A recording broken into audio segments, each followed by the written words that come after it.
Palindrome 1-1. I think of this library as somewhere between Tenet and Oppenheimer. It's just beyond. I asked just one question: what came after Tenet?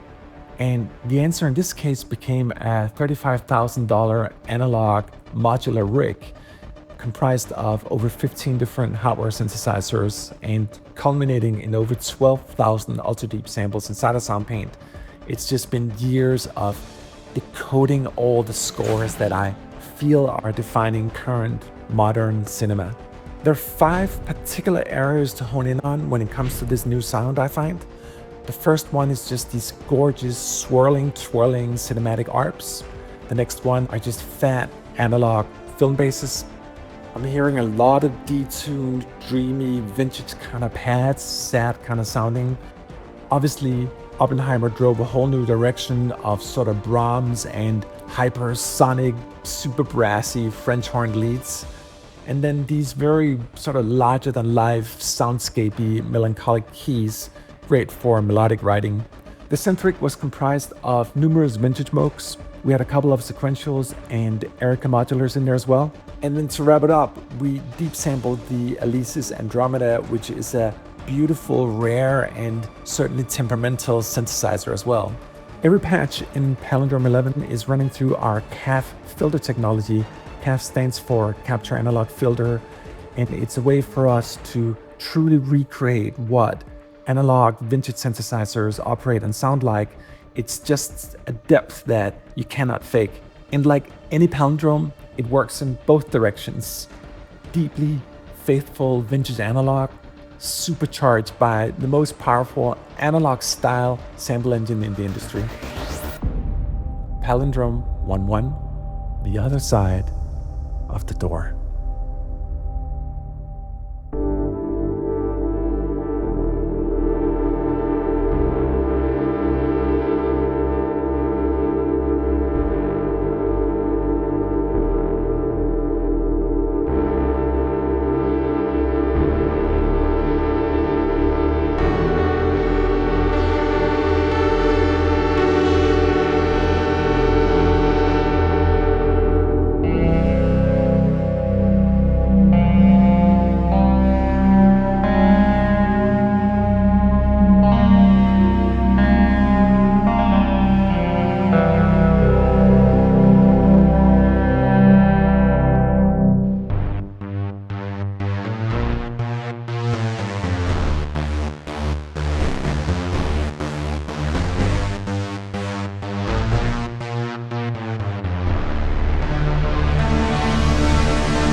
so much more.